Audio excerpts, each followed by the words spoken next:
In the past week, the Walt Disney Company talked about two predictions that I had made for Disney Plus, their premium video on demand streaming service. And those two things involve not only the pricing for Disney Plus going forward, but also the addition of a new tier of subscription for Disney Plus. Now, this is of no surprise to people that have been watching this channel, but I want to talk about this news, my predictions that I'd made about it, and the predictions going forward, when I think this is going to happen and what it's going to be. So stay tuned. Let's get into it.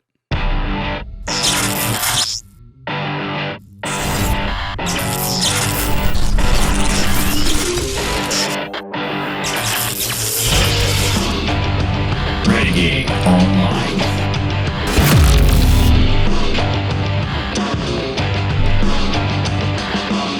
Well, welcome back, folks. Another great day here at Valiant Renegade. Good to see everybody out there once again. Thank you all so much for coming back and enjoying the channel. And if you are like one of the many folks out there that are watching this channel, enjoying us put Hollywood and the entertainment industry through the business and financial lens of reality, please make sure, if you are not already, do hit that subscribe button, hit that notification bell, share this sucker out on the social medias, and do, of course, leave a comment before you head out the door today. We've got a lot of good stuff to cover here, and what we always love to do is talk about the financial metrics of what Hollywood is doing, be it box office returns, or in this case, streaming figures, streaming ratings, things from places like Samba TV and Nielsen and other such things. And in this case, we like to talk about what are these companies actually making from these streaming services. A lot of folks have a lot of misconception about streaming. So before we really get into the meat and potatoes of today's topic, I want to take just a minute here and remind everybody, streaming services are a very expensive endeavor to create and operate. And a lot of people look at places like Netflix and like HBO Max and Peacock and all these other streaming services out there and think, boy, they're rolling in the dough. Look, they're collecting $10 a month from every user out there. They've got 40 million users. They're rolling in cash. Well, hold on there for just a second. And that's what we do like to talk about here, is putting that reality lens on things so people out there can understand how this stuff really does work. Now, to remind everybody out there, Disney Plus launched in November of 2019. Of course, the big show that launched Disney Plus, the first original content piece for Disney Plus, was The Mandalorian. Big success for it. It launched Disney Plus, and of course, over the following year, we rolled into pandemic-era lockdowns, which was like throwing gasoline plus diesel fuel plus dynamite and everything else under the sun into a big pile and then throwing a match on it when it came to subscriber growth for not only Disney Plus, but also for Netflix and a lot of other companies out there that enjoyed that. Well, we now have to take a step and look, has that actually been profitable? In the case of Disney, no, actually it hasn't, not yet. Disney has been very consistent about several items of their projections when it's come to Disney Plus since Disney Plus launched in late 2019. The first projection was that they wanted to reach between 230 and 260 million paid global subscribers. That's meaning people are actually paying subscription fees versus getting free trial subscriptions and things like that, but paid global subscribers by the end of fiscal year 2024. The other thing they projected for the end of fiscal year 2024 is that is when Disney Plus was expected to reach profitability. Yes, folks, that is right. Running for nearly 5 years, Disney Plus will not have made a dime of profit up until that point, at least according to Disney's own internal projections. And to this point, it looks like they were on the money with that. If anything, it may actually take a little bit longer. But that leads us into our story of today because, of course, as I mentioned in the intro, two of my predictions have now officially come true. And the first of which was that Disney would continue making price increases more rapidly, I think, than most people expected. And the second of which is that Disney would absolutely, at some point, sooner rather than later, introduce an AVOD tier, or an ad-based video on demand tier, as opposed to the PVOD, premium video on demand, which is ad-free. Disney has now made that official, although the timing of that is not yet set in stone by Disney.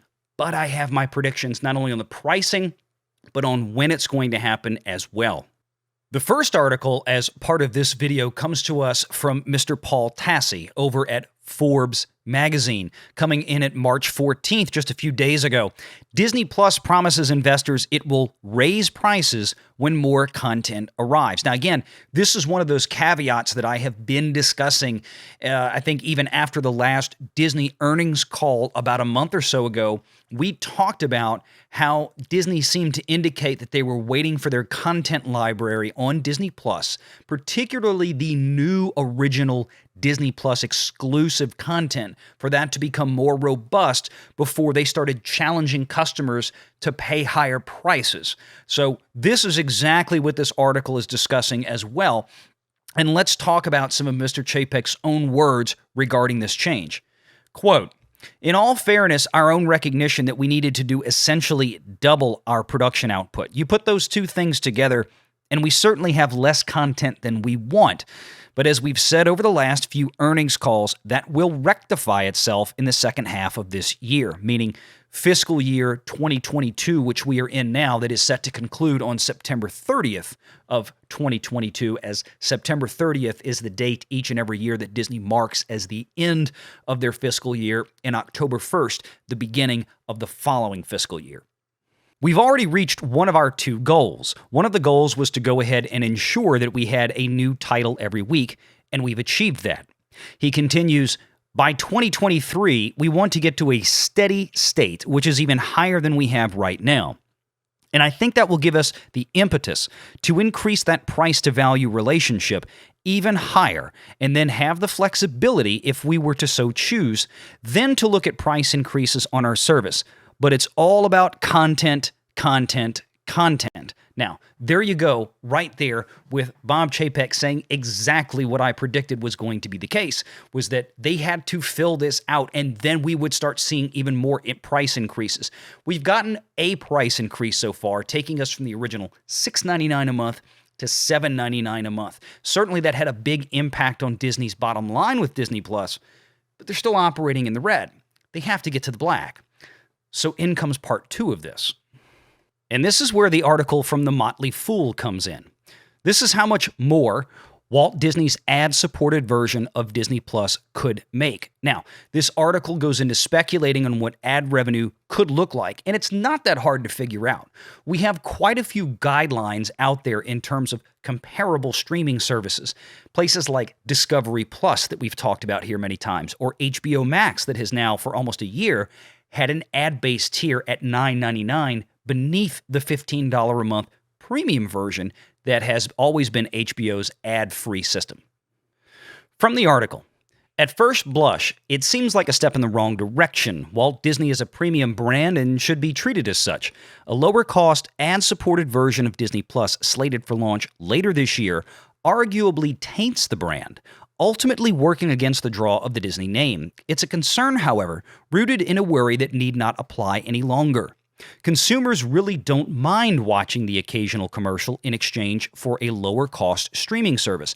Better still, as it turns out, ad-supported streaming services from Discovery and Paramount are bearing more fiscal fruit than the ad-free versions of these platforms are."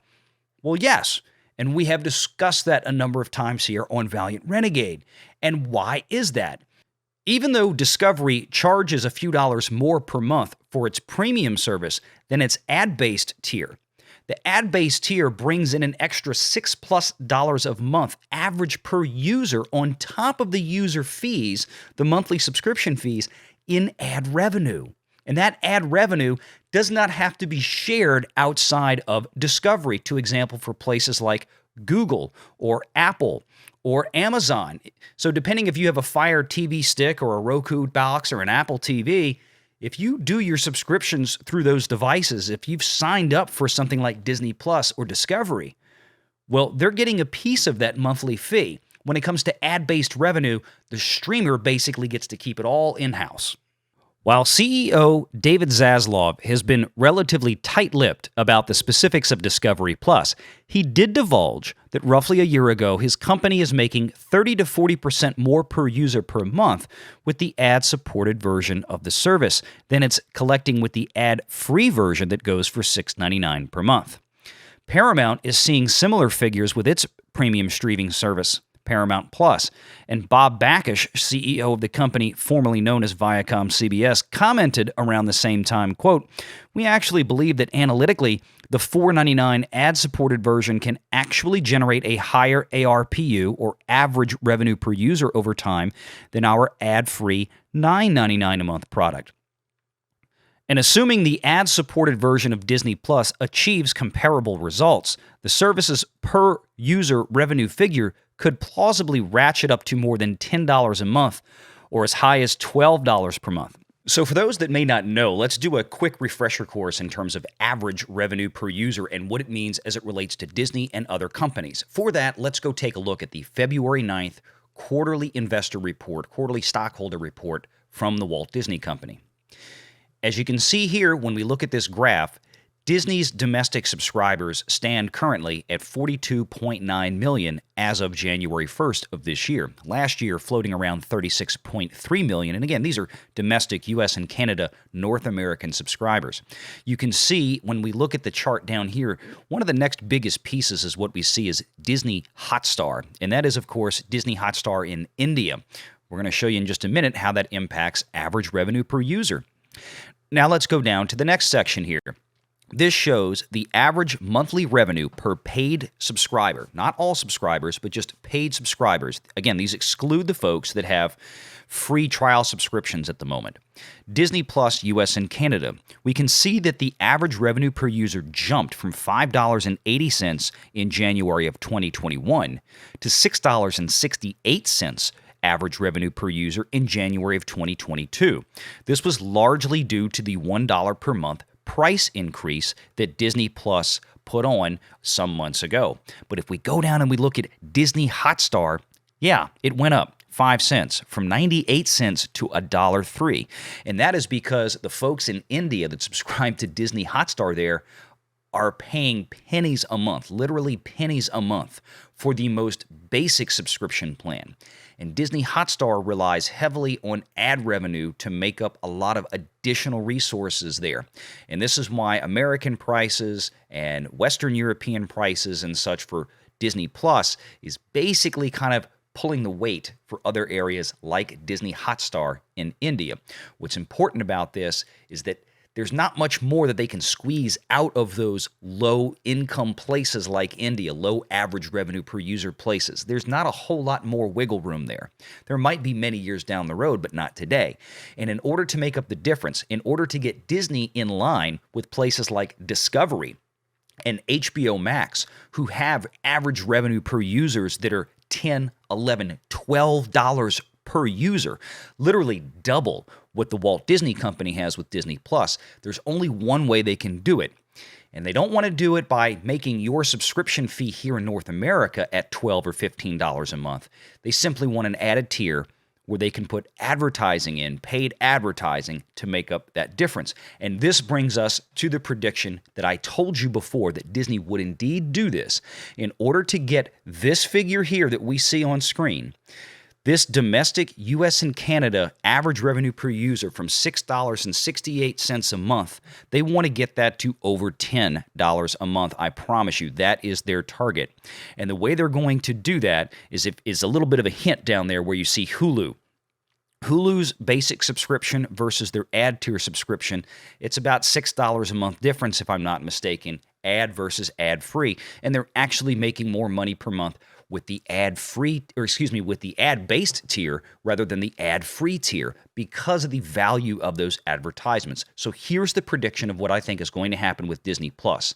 Number one, these changes are going to occur sometime around the fourth quarter of this year. In other words, in October or November, I would say. The reason is because the end of Disney's fiscal year is, again, as I mentioned before, September 30th each and every year. So I don't expect to necessarily see these changes before the end of the fiscal year. I expect to see them announced before the end of the fiscal year, saying that we will be moving to this starting on October 1st or November 1st or something like that. November 1st wouldn't be a terribly big surprise because that would be right on the anniversary of the launch of Disney Plus. And we will see an ad-based tier And I think that ad-based tier will come in at $4.99 a month. And this will necessarily push the pricing of the premium tier that we have now, currently sitting at $7.99 a month, to probably $9.99 a month. And the reason for that is because leaving it at $7.99 a month or even going to $8.99 a month, there's not enough gap between those two plans. Disney wants more people to be on the ad-based tier because long-term, this is where Disney can definitely earn more money per subscriber. So yes, they'd love to have you on a $10 a month plan, but the reality is if their average revenue per user on the ad-based tier that you only pay $4.99 a month for, and they're going to make $10 or $11 or $12 a month in average revenue per user off of that tier, that's what they're going to rather have you do. And they're going to have to make the pricing between these two plans commensurate with that desire. Now, the other thing that could happen, which I doubt will be immediately, but will occur over time, is that you will see the pricing of both of those tiers climb. So eventually what I suspect is that Disney, once it fleshes out its content roster on here and feels much more comfortable increasing pricing, you're going to see something more akin to HBO Max, where the ad-based tier for Disney Plus will be $9.99 a month, and the premium tier, ad-free, will be at $14.99 a month, again, just like HBO Max. That is what Disney is after. That's how they're going to be able to get to profitability by 2024, because there is a chance that they will not hit their subscriber goals, their stated goals of 230 to 260 million by that point.